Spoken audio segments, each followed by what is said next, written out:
Olha, vamos começar com uma ideia que pode mudar tudo. E se a própria palavra que a gente usa, aluno, já tivesse, sem querer, limitando o potencial de quem aprende? A gente vai mergulhar fundo nisso agora para repensar a educação desde o comecinho, a partir da definição de quem é que está ali na sala de aula. Então, a chave para entender tudo isso está na diferença, uma diferença gigante, aliás, entre ser um aluno e ser um estudante. Parece só uma palavra, né?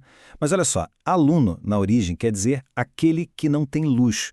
Pensa nisso. Já passa uma ideia de alguém passivo. Agora, estudante, e a história muda. É o protagonista, a pessoa que está construindo ativamente o próprio futuro. De um lado, alguém que só recebe informação. Do outro, alguém que cria a sua própria jornada. E para a gente conseguir fazer essa mudança de aluno para estudante, a gente precisa dar um passo atrás. Primeiro, vamos ter que repensar o que a gente assume como verdade sobre a própria infância. É que esse modelo todo parte de uma provocação, de um desafio a uma ideia bem antiga. Será que infância é uma coisa só, universal, igual para todo mundo? A gente tende a pensar que sim, mas a realidade é bem mais complexa e, na verdade, muito mais diversa do que isso. É por isso que a proposta aqui é bem radical. Em vez de falar a infância, a gente deveria falar em infâncias, sabe? No plural mesmo, porque isso reconhece que cada criança tem uma experiência única, que o contexto social, o lugar, a época, tudo isso molda quem ela é. Não existe um modelo único de ser criança. O que existe é um baita mosaico de experiências diferentes. Tá, mas aí entra um ponto super interessante. Muitas vezes, a escola tradicional acaba indo na contramão de toda essa diversidade. E isso acontece por causa de uma coisa chamada forma escolar. Guarda esse nome porque é um conceito que ajuda a gente a entender muita coisa sobre como as escolas são organizadas até hoje. E olha só como essa forma escolar funciona na prática. É todo mundo fazendo a mesma tarefa, na mesma hora. O corpo tem que ficar quieto, controlado. O brincar, só na hora do recreio e olhe lá. O sistema valoriza mais o trabalho individual do que o colaborativo. No fim das contas, essa estrutura acaba pegando todas aquelas crianças com suas infâncias tão diferentes e tentando encaixar todo mundo no mesmo molde. É assim que se criam alunos uniformes. Ok, então a gente sai das infâncias e avança no tempo. E aí, como é que essa história continua na adolescência?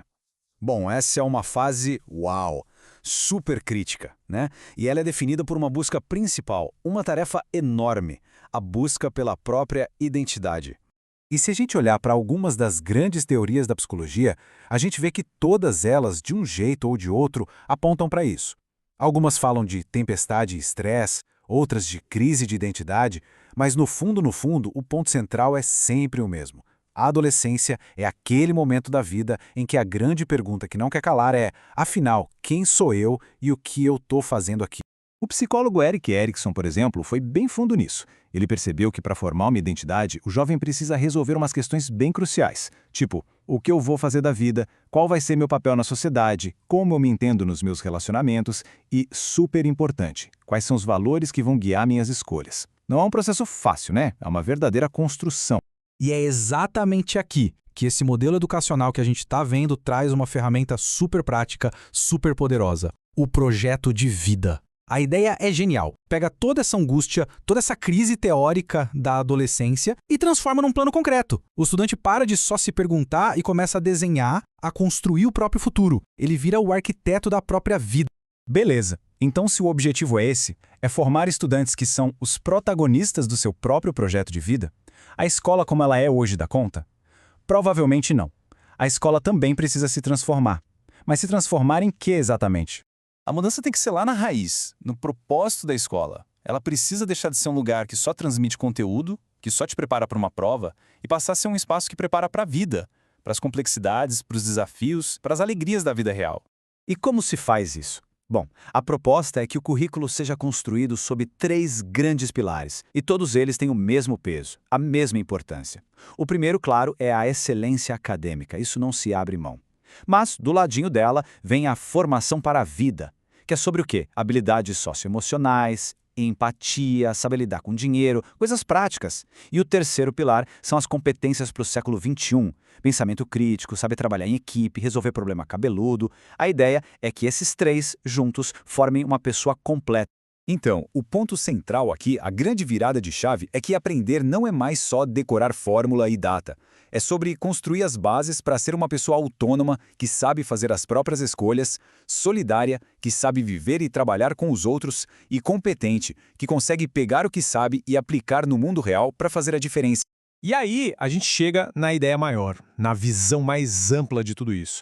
A de que, se a gente muda a escola, esse é o primeiro passo, talvez o mais importante, para a gente mudar a sociedade inteira.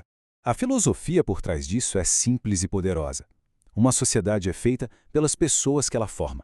Parece óbvio, né?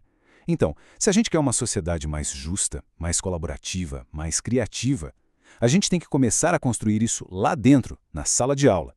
A formação que a escola dá hoje é o rascunho da sociedade de amanhã. E tem uma frase do sociólogo Zygmunt Bauman que encaixa perfeitamente aqui. Ele disse que nenhuma sociedade que se esquece da arte de questionar pode ter a esperança de encontrar respostas para os seus problemas. E onde é que a gente aprende a arte de questionar? Ou pelo menos onde a gente deveria aprender? Pois é, na escola. Isso tudo nos deixa com a última reflexão, que é bem poderosa. Se é verdade que o jeito que a gente organiza a escola hoje está construindo a sociedade de amanhã, a grande pergunta que fica no ar é: que futuro então nós estamos de fato construindo neste exato momento?